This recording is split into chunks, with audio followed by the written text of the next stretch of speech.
Welcome to the third day. Are we all sort of awake?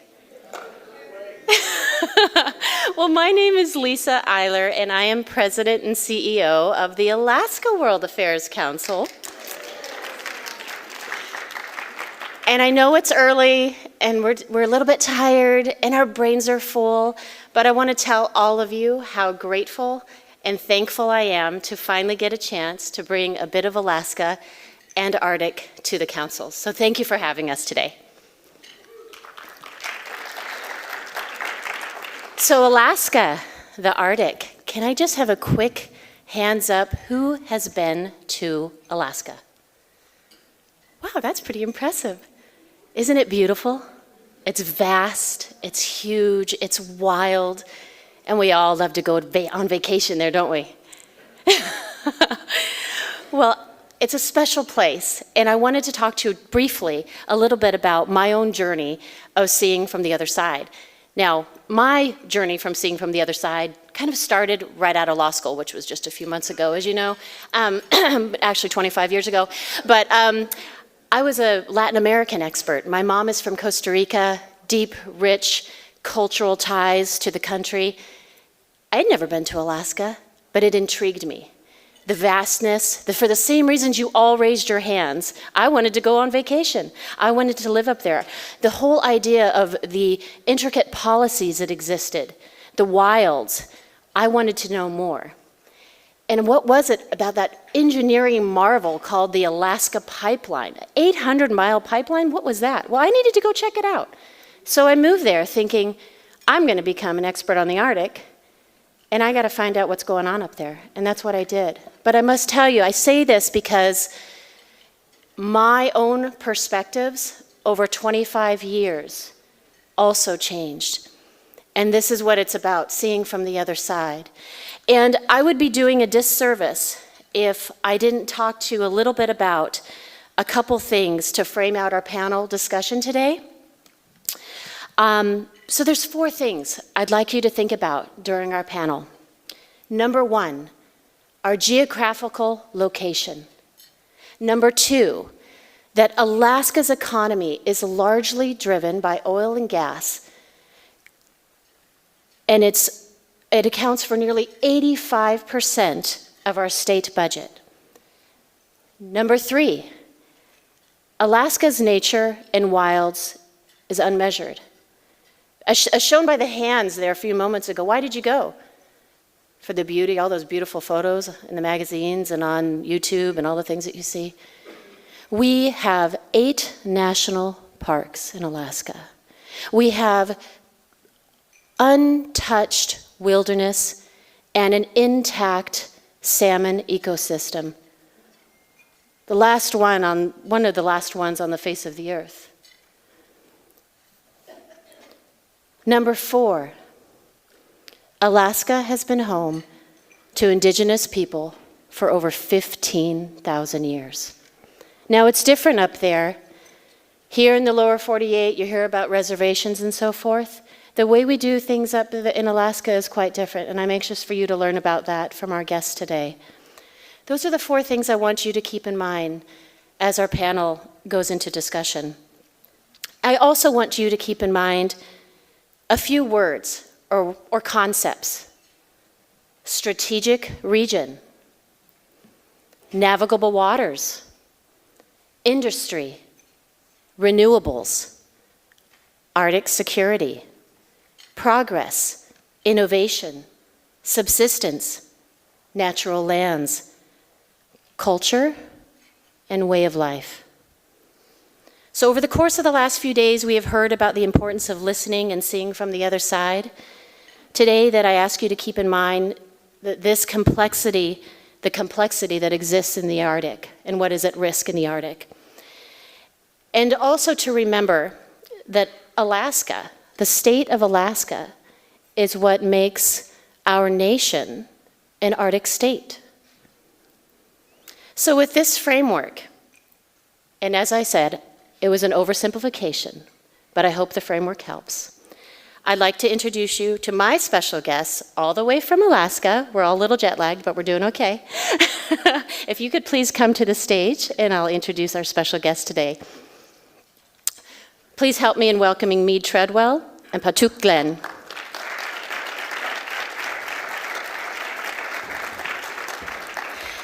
Now, you can read their bios in the program. They're quite extensive, or even Wikipedia. I'm not going to read all of the details because these are two amazing people, my peers from Alaska. In brief, and for context, Mead Treadlwell, former Alaska Lieutenant Governor, has championed safe, secure, and reliable Arctic shipping for over 5 decades. He also chairs the Kilak LNG, a proposed project to export North Slope natural gas via ice-breaking tankers to world markets. He served as commissioner and chair of the U.S. Arctic Research Commission under Bush and Obama. He chairs Iridium's Polar Advisory Board and is co-founder of the Woodrow Wilson Center's Polar Institute. He was president of the Alaska World Affairs Council. Woo! So he has a long, rich history in the councils, and he knows what the amazing work that we do over the years. So I appreciate his work over the years as well. And secondly, my second guest is Patuk Glenn. She's a Nupiaq from Barrow or Utqiagvik. She's executive director for the Arctic Slope Community Foundation, which focuses on fostering community development and leveraging traditional knowledge to empower initiatives. She's also worked in the corporate world prior to nonprofit work for the Arctic Slope Regional Corporation, focusing on community economic development. And finally, among many other things, she is also a social media content creator and works to harness the power of digital storytelling to educate and engage a global audience about her Inuit culture. And I will tell you, you have to check it out. It's really fun stuff, and I always appreciate her posts. So please welcome Mead and Patuk.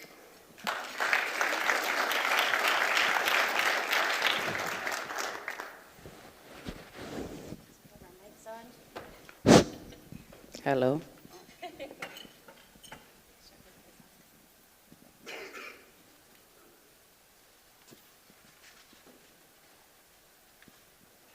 Is my mic on? Hello, hello? Okay. Well, we're going to begin today with Patuk. We're going to ask you, what are some of the significant threats to the Arctic? Pagalrefsi. Uvanga Patuk Glenn Utqeagvik miurunga. Greetings. My name is Patuk, and I'm from Utqeagvik. I'd like to bring out my handy-dandy map for you all. This is my map of Alaska. And she had mentioned that I'm from Alaska. I'm from the tip top. I'm from the northernmost community in the United States. I was raised there, my family's there. It's home to me. And for those of you that have not been to the far north, I want to paint a picture for you. Imagine a place that is cold, icy, snowy, and it's just an Arctic paradise. There's no trees where I'm from. And we're coastal people, we're ocean-going people, except our ocean is frozen most of the year. Now, we are a whaling way of life people. We are the people of the whale, the bowhead whale. And without it, we would not be there. I really believe the reason we are there is because it is a prime location for traditional bowhead whaling. Now, when I was a kid, I thought all of Alaska must look at like this beautiful place where I'm from. You know, there's no mountains; it's completely flat. You know, it was a magical place for me. And over the past 40 years, I've witnessed myself changes in the Arctic, and the changes that are happening very rapidly. It's not the same as it once was, and that is a huge threat. That's a huge threat to our whaling way of life. That's a huge threat to so much more than just our whaling and our hunting. It's a threat to the infrastructure. It's a threat to the economy. And right now, climate change has positions everyone's eyes on the Arctic. It's a buzzword, right? And so that's something that I believe needs to be paid attention to. I hope I answered your question. Yes. Thank you. Mead, would you like to add anything to that? A couple things that come to mind? Sure. When the question is asked about what are the threats to the Arctic because of climate change, I would say that as I'm thinking of all Alaskans, it's food security. We want to make sure that we continue to have the whales that my wife likes to turn into poke, but that friends in Patuk's community have shared with us. We like to know that the salmon and the intact salmon issues that you brought up are there, and we're actually witnessing right now a huge emergency on the Yukon and Kuskokwim rivers, where families who've been literally trapping these salmon for 10,000 years didn't have any come back in some of these rivers right now. And the climate change impact there, the best theory that I've heard from scientists are that there was a cold water barrier that was keeping out many predators, and now we can catch tuna offshore Alaska where we never could before. And they're also eating a lot of our fish. So we're experiencing that. I would say the other threat in Alaska, and this is why what you do with the World Affairs Council is so important, is the threat is ignorance. Too often decisions are made so far away from us based on assumptions that really are not there. We are very interested in natural resource development, as Lisa said, but we're also very interested in addressing the issues of climate change. I'm on the board of Keelak LNG, which actually your father gave me the name, and I really appreciate that. Can you tell them what that means? Keelak means the firmament, I guess is the term, but essentially the environment, earth, air, and water. And you know, most of the gains that the United States has made in climate and carbon reductions has come from switching to natural gas. And natural gas is the easiest fuel to decarbonize. We just put forward a law that allows CO2 captured from power plants in Asia to be put back into the ground in Alaska. I'm also on the board of a decarbonization company that has figured out, it's probably, the journal Science said that we have some of the best catalysts ever to help decarbonize. So we are addressing those issues. But I would say the threat of ignorance is one where banks will announce they're not going to invest in the Arctic without ever talking to the people who live there. People are saying that we shouldn't be allowed to do something without looking at what we're doing to mitigate the issues. And for that reason, I would like to recommend my colleague on this panel, and I've had the chance to speak to Mimi's organization in Naples twice, and Western Michigan, and Chicago, New York, Baltimore. There are a lot of good Alaskans who can help get the word out. So thank you. Great, great. And to follow up with that question, Patuk, you laid out a little bit about your culture and where you came from. Can you go into a little bit more specifics about the challenges for Indigenous people in the face of climate change? We talked a little bit about this last night, even the grant that you're writing right now. And talk a little bit about that, please. Yeah, so as I mentioned earlier, the Arctic is changing, and food security is it is the #1 issue. In the far north, 1 in 10 children go to bed hungry. We rely upon subsistence to feed our families, subsistence hunting, traditional hunting that's been passed down generation from generation. Now, with climate change, we're noticing things happening at different times. For example, the caribou that historically go through the pass in the Brooks Range at the same time every year, that's happening a little bit later. And has anyone hunted caribou in this room? Okay, maybe hardly a few. Well, with caribou, Maybe the only ones. yeah, with caribou, you can't hunt the males when they're rutting. You'll taste it. The meat tastes like gas.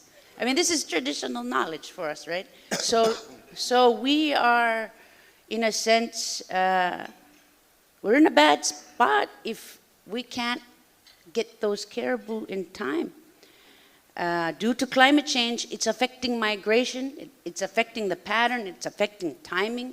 That's just one particular instance. And now for some of our other communities, right now, Point Hope, Alaska, half of the community is without power because of a fall storm, wind, snow, storming. I mean, it's probably 5 above in Point Hope, Alaska right now. And because half the community is without power, they're having to hold up in the local school. I mean, we've got aging infrastructure systems combined with climate change and severe storms. I mean, erosion is another big issue. There's so many different things that are working against us right now with climate change, and it's quite expensive to try to mitigate these issues. Yeah, and to follow up on that a little bit, in 2009, about 31 villages were identified as possibly needing to be relocated in Alaska due to erosion. Now, I believe it's about 12 villages that are actually in some variation or some process of making that happen. Do you want to talk a little bit about what that has entailed for like Shishmaref or any of the others? And then also a little bit about the sellers? And please. So typically in the fall time for us, it starts to get cold to the point where the ocean begins to freeze and the ice returns. And the ice is important to us. When the ice is there, that is like a natural barrier to the fall storms, right? Because it's not freezing as soon as it should, we don't have that protection. So these huge fall storms are coming in, causing flooding. It's ravaging our coastline, and it's freezing cold temperatures. It's not just the fact that there's erosion and storms. It is cold. It's affecting so many coastal communities. Now, besides that, in order for us to store, we get whales, right? I mentioned we get whales. Well, when you get a whale, which is 1 ton per foot, and we usually like to get the 35 to 50 foot whales, right? To feed the whole community. Anyways, when you get a whale, where are you going to put it? It's not going to fit in the refrigerator, right? So we use what is called a sirloak. It's an underground ice cellar. And every whaling captain, in order to be a captain, you need to have a place to store that whale. Our ice cellars are pretty ingenious because about 1 foot below the surface of the land is permafrost. That means it's permanently frozen. And we dig them out, anywhere from 20 to 35 feet down. And then ours is shaped like a boot, but it's really this huge underground area to put your meat and blubber, right? Now, because of climate change, things are melting to the point where cellars are flooding inside. And so then now what? Where are we going to put that whale? How are we going to ensure that we can feed our community throughout the year if we don't have a place to store it? These are some of the severe issues that are affecting us in our coastal communities. And the least that we can do, I work for a nonprofit, the least we could do is seek grant funding, federal grant funding, private foundation funding, but it's not as easy as just that, right? And so we are at the mercy of the federal government or anyone that is willing to have charity towards us, because the cost is very expensive, prohibitively expensive. Thank you. And I think, Mead, you were going to talk a little bit about the investments, that's the funding that's happening. Sure, I can talk about the investments, but maybe if I could just say, because you're in the international affairs business, how have we kind of responded to this over the last 20 years? And it's actually some significant things. After the Finns started a cooperation initiative called the Arctic Environmental Protection Strategy about 1991, Prime Minister Jean Chrétien in Canada created the Arctic Council. And one of the amazing things about the Arctic Council is that you have not only the 8 Arctic states and observer states, which now include Japan, China, Korea, Singapore, various European countries, but you also have sitting at the table indigenous groups known as permanent participants, because the issues that you've talked about locally are being experienced across Russia, across northern Canada, somewhat in Greenland. The Sami in northern Lapland are seeing other impacts of climate change, certainly on reindeer.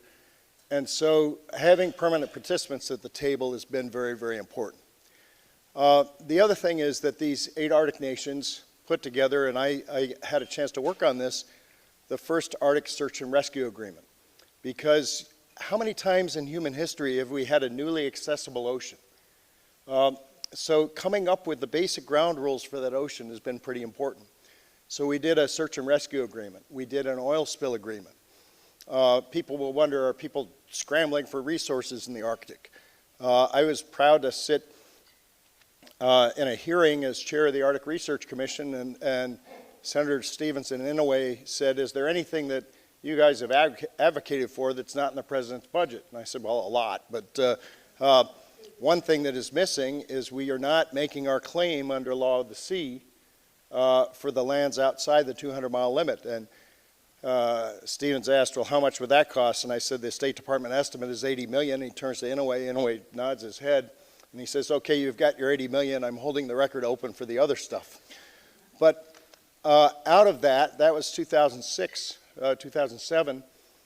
It was last year, this time of year, that President Biden made the claim for what is now the area of land twice the size of California that we made in the Arctic Ocean. And that's a significant, it's not quite Lewis and Clark's addition to the United States, but it's a huge addition. And yet we haven't explored it. We don't understand the impacts on deep water fish or hydrogen resources or that sort of thing. We're just learning that. So we have to push for investment in science. Another thing that we've done in international relations to affect us is on safe shipping.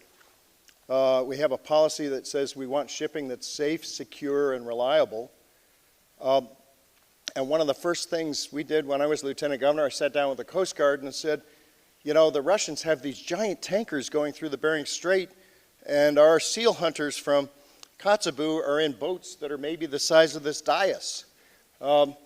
And those big tankers have a beacon that just says where they are, but the little boats don't. And in what was really one of the roughest times in U.S.-Russia relations, I spent a lot of time with then Ambassador Kislyak, and we got an agreement between the United States and Russia, which we took to the International Maritime Organization for a marine traffic system in the Bering Strait. So we've tried to respond in the international arena on these issues. At the same time, we're dealing with these issues locally. I can get into the geopolitics a little bit later, but what we've tried to do with the 8 Arctic nations being friends and And, you know, it's hard to say that now with Russia. And there's been a lot of activity that's slowed down. But the fact is that we have tried to build the neighborhood and build the relations. It began with groups like the Inuit Circumpolar Health Group and these other indigenous groups. But we've had it at all levels. The local, you know, mayors get together. I can talk about capers where we sent a lot of people to Russia working with the North Slope Borough so that the Russians ultimately voted for our whalers who they'd been voting against for several decades. So there you go. Thank you. And John, can we have that slide of the map that we Alaskans love to use? There we go. Mead, would you talk a little bit more about this map that we like to share with folks? Before he goes into detail, generally speaking, we all look at maps. We have the lower 48, and then there's Hawaii over here and Alaska over here, without really having an understanding of where Alaska sits on the world, their proximity to all the other countries, shipping routes, and et cetera. We're going to give you a little perspective now. Me? Yeah, so here you're looking at a polar projection.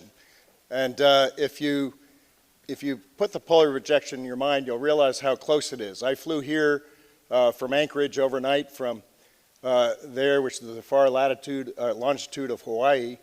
And I could have almost as easily flown to Iceland first and then to Washington in about the same amount of distance. This has been, the Arctic is not just what it is, but where it is. Right now, if you fly from Detroit to Shanghai, you are flying north of Canada, north of Alaska, crossing Russia to come down into Shanghai.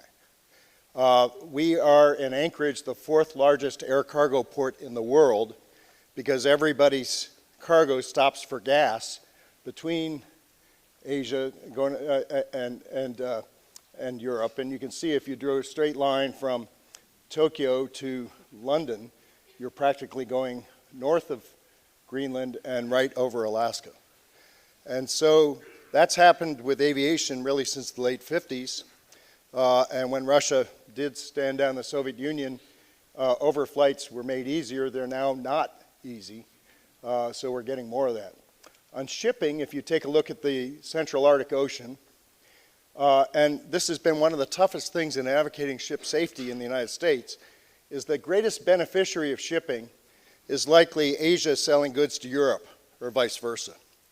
And so you might ask the question, why should American taxpayers cover the cost of icebreakers so Asia can sell goods to Europe? And I think the answer is if they're coming past your front door, we want the safety, and I don't think we want to cede control of the Arctic Ocean to the Russians. The Russians have a plan. 18,000 ships a year use the Suez Canal. 10% of that traffic would be probably better off, much more economically better off, going through the Arctic. The Russians see that as $1 billion a year ship services thing. And I just got a note yesterday, we are finally about to implement legislation to create a federal advisory committee to understand what should the U.S. role be with its allies in setting up safety measures in Arctic shipping. So as you look at that map, the Bering Strait is really the Bering Gate. We just had a security conference in Anchorage this week that I hosted. Actually, I hosted a summit on women, peace, and security at my home before I came down. But the point here is a Japanese admiral told me that had the Russians had the resupply capability that they have today, Japan would have lost the Russo-Japanese War in 1905. And Japan would be speaking Russian today. I asked the question at the conference of a bunch of Australian and other Indo-Pacific security experts. Do you realize how important it is that we have a free Arctic Ocean to protect you in the case of an Indo-Pacific conflict where we are really the third island chain?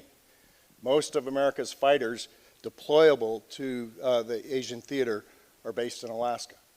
Most of the logistics support that we would provide there. So when you look at this part of the world on the polar projection, you can see the 8 Arctic nations, you can see the massive role Russia plays. But what's what's very important to understand is that the nearest way into America, whether it's with a bomber or a missile or a cargo plane, is through the Arctic. And the nearest way for us to project power in the Indo-Pacific is to have a strong base in the Arctic. Thank you, Mead. We're going to talk a little bit more about navigable waters in a few moments, but I want to switch back over to Patuk and talk a little bit about, in your view, what can be done to strengthen the resilience of Indigenous communities in the Arctic? So, Indigenous people and resiliency, that is terminology that goes hand in hand. We are no stranger to change. We are still there in the Arctic because of our ability to adapt and understand the environment around us.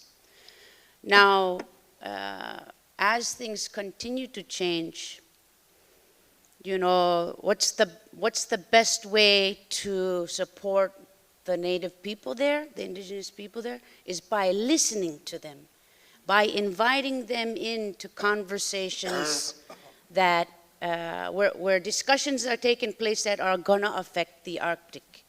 I mean, it's all too often people in DC are making decisions for the people of the Arctic, and they haven't even been there. They haven't even set foot there. They have no understanding of what the Arctic truly is. It would be the equivalent of me making some laws here in DC and totally affecting everyone's way of life. You know, you can't walk your dog on Sunday. No, just can't. You know, I mean, it seems menial and pointless, right?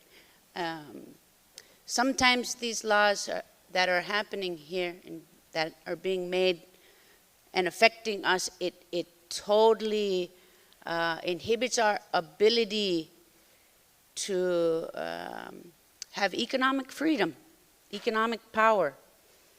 And we believe that if we are given or are allowed autonomy and have economic freedom, we'll be taking care of ourselves, as we've done for the last 15,000 years. But the most important thing is just giving us that opportunity to be heard. Thank you. And that sort of leads into the next question, because the next question was, to what extent have federal and state authorities engaged in Indigenous communities as stakeholders in climate mitigation efforts?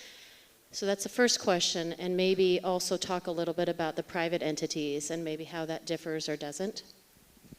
So the federal government is required by law to consult with the local native people, the local communities. Now, is that truly happening? You know, depending on who you ask, you might get a different answer. I just spoke with the Inuit community of the Arctic slope a few days before I got here, and I said, I need to know, do you believe they're doing a good job? And they said, no, they're not consulting us. They're consulting us sometimes, and then they're choosing times where we're all out whaling. We're all out on the ice whaling. That's priority. They pick those times almost seemingly on purpose. And so it's like the ones with the loudest voices, they're all out hunting, you know. So it's even just the timing of a meeting is not happening appropriately. There needs to be more consultation. I mean, it's to the point where I believe the voice of the Arctic Inuit has a lawsuit on the Department of Interior for failing to consult. Mead? You know, there's one anecdote I love. We worked closely with the Coast Guard as the Arctic began to open up. And they came to communities and said, well, you're not wearing orange life jackets. And somebody said something like, no self-respecting whale would ever give himself to hunters wearing orange life jackets. And so the Coast Guard said, fine, I guess we will allow white life jackets that look like ice. But there's been many places where even in the last decade, American, traditional Western culture and traditional Native culture have had these brushes up against each other that are beginning to make a difference. And you're right, it's hard to get people to listen. I was at the Obama White House at one point and they said, Governor, would you please join us in an ocean planning exercise? And I said, can you give me some ammunition to go down the hall to the governor to say, join you guys on ocean planning when you've just told us whatever we say on inland planning makes no difference. We have no greater stake than the Garden Club of Latrobe, Pennsylvania. And that's the challenge that we have. There are so many decisions that are kind of centralized. When we began this Arctic cooperation, the governor sent me to the National Security Council and said, we'll support you in doing Arctic cooperation. We'll help you get the funding. But do not use international dealings to deal away our rights and our freedom. And by and large, they've held to that. I think when Obama and Trudeau announced a joint moratorium in the Arctic and called the governor afterwards, that was probably the worst single time. Now the question is, do you want to have investment in the Arctic? Scott Minard was chief investment officer for the $300 billion Guggenheim Fund. And we did a study at the World Economic Forum on what kind of infrastructure needs. You talked about failing infrastructure. 4 million people live in the Arctic. We have $1 trillion worth of infrastructure needs. And we just don't have enough money in our mattresses to cover that. We have to be attractive in return to global investment. In my career, I've not only been in politics, I also put together the first Pan-Arctic private equity fund. We're putting together a new fund now with Greenland, which is opening up to tourism, and they want to do it right. And so getting investment for the docks and so forth. And what we have to do in bringing investment to the North is be attentive. I've been chewed out in New York salons where they've said, well, we should be investing in protecting polar bears. You shouldn't be doing anything. And I said, well, let's shut down the New Jersey Turnpike too. But the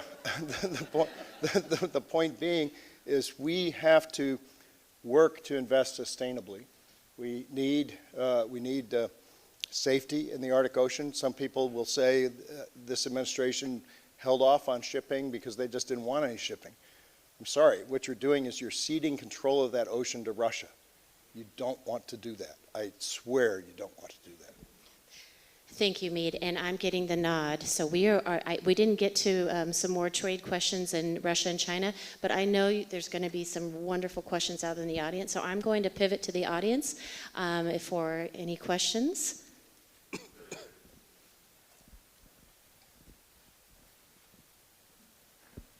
I was looking to see if there's a student scholar that has a question. You can go next. Hi, I'm Melissa McDonald with Cincinnati and Northern Kentucky. Thank you both for being here. Thank you, Patuk, for your words and being a voice for your people.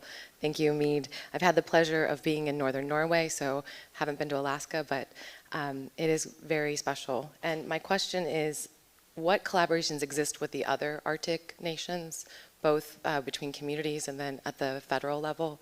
You mentioned Greenland, so are there any others that are existing? Thank you. I'll take this one, a stab at this. So, you know, back in the 70s, when then first North Borough Mayor, Eben Hobson Sr., when he became mayor of the North Borough, newly formed borough, there was a time where our whaling rights were threatened, right? And because of that, he knew that he needed to join the Inuit people. So I don't know if a lot of people know this or not, but Inuit people span from the edge of Russia, Siberia, all the way to Greenland. We're Inuit. We carry all a same root, language. We kind of look alike. We act alike. Our culture is very similar. Coastal people, for the most part.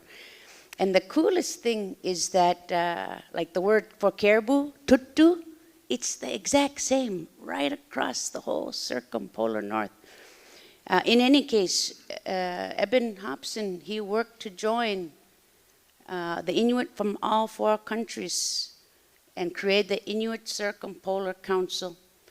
And that is something that has been a very powerful tool for us in terms of engaging with our governments for Arctic people's rights. Melissa, my wife, is from Kentucky, and she's been to Alaska quite a bit. Today's her birthday, and I'm wearing her book socks. She's a librarian. And I'll see her in Lexington this evening. In the wave, it really was first, even during the height of the Cold War, that the native communities of the North started getting together. And there's a story about sending the first delegation to London for the International Whaling Council, and they didn't have, if I'm allowed to tell this story, and you correct me if I'm not, but I've heard Maggie Amawak say, well, we didn't have money for hotels, so we camped in Hyde Park. And to eat, we took one of the Queen's swans and cooked it on a campfire. And but the interesting thing really is that these personal connections have had impacts on international relations in that Russia used to vote against U.S. quotas. And the Russians had collectivized farms and said the only marine mammal catching is to feed foxes so that we can sell more furs. And when the Soviet Union ended, we sent delegations with USAID money from the North Slope to work with the indigenous people in Russia to get whaling back going, and then the Russians voted for our quotas. We had the International Union on Circumpolar Health. We had, when they started the Arctic Environmental Protection Strategy, I was Deputy Commissioner of Environment in Alaska, and EPA had no money to do any of the science. Interior Department had no money to do any of the science. I paid for the science and first looked at cross-border contaminants and worked on nuclear emergency exercises. And then along came the Arctic Council. And sometimes we have to fight. They literally, the Obama administration rewrote an executive order so the state of Alaska is no longer allowed in the council that determined what happened. And we are fighting to get back into that now.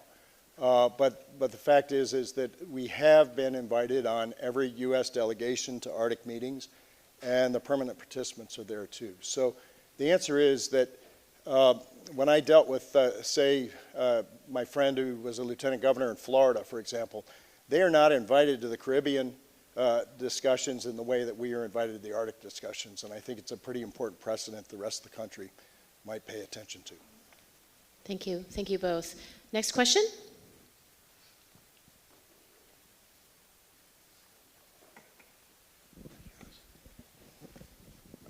Maybe, Patuk, you could address it from the Indigenous community's perspective and Mead from the governmental perspective. If in the process of an energy transition, the part we may not like to talk about is going to require massive amounts of mining for huge increases in lithium, cobalt, nickel, production, more copper. We're in competition with China for access to those resources around the world. We have a lot of those resources in the United States, especially in the Southwest, but a lot of those areas are the lands of the indigenous peoples of the lower 48, who've historically maybe not been treated well by the government. Have things maybe worked better in Alaska, especially in terms of, say, oil and gas royalties and your communities getting a better share of those revenues? And is that something that maybe you all could teach or bring to communities in the Southwest? So that's a really interesting question or perspective. So for us, the Inupiaq people that live right next door to oil development in Alaska, you know, I would say we fared out pretty well. Of course, back in the 60s, when we were first fighting for land claim rights, we were fortunate that after the discovery of oil in Prudhoe Bay and then our claim to these lands that we are living on, there was a land freeze by Stuart Udall, and he said, let's freeze this land until you guys figure out who owns what lands, right? And so it triggered the Alaska Native Claims Settlement Act, which allowed for I think just under $1 million to be spread out amongst 13 Native corporations for A billion. $1 billion. Oh, sorry. Anyways, the money was for extinguished land rights, but there was also some land in that deal, right? And so we were able to mobilize and develop our Alaska Native corporations. We were able to create a borough with taxation power. Our leaders fought very hard to get control of what was happening around them. Their whole goal was to be seated at the table when those decisions were being made. And I would say that we're faring out pretty good. Our Native corporation is a top corporation in Alaska, Arctic Slope Regional Corporation. But there's still so much more to be done. Even though we're faring well, the cost of living in the Arctic is high, very high. And there's, like I mentioned, change is happening around us. And so there's still so much work yet to be done, and there's still so much investment that needs to be done in the Arctic in order for us to really thrive. I mean, you go to that place, if you go to the Arctic, you go to Point Lay, you forget you're in the United States. There's places with no running water. They have to haul out a honey bucket, which is basically that's where you use the bathroom. This is the United States that we're talking about, and it is like going back into time, and it could be better. 1 minute, Mead. Yeah, just real fast. The largest lead zinc mine in the United States is owned by NANA Corporation, and the profits since that mine began production in the late 80s is close to $1 trillion, which has been distributed to other native villages and so forth. So we have kind of resource sharing.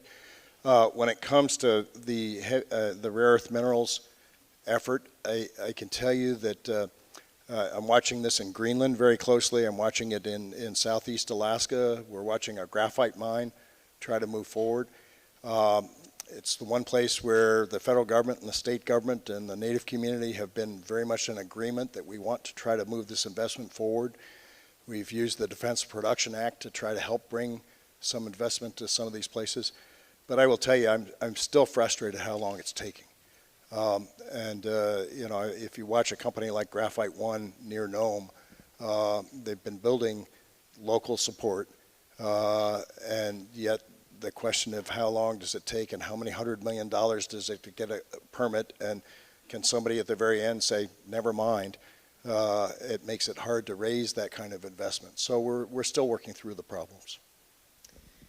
Please join me in thanking my Alaskans who joined me today.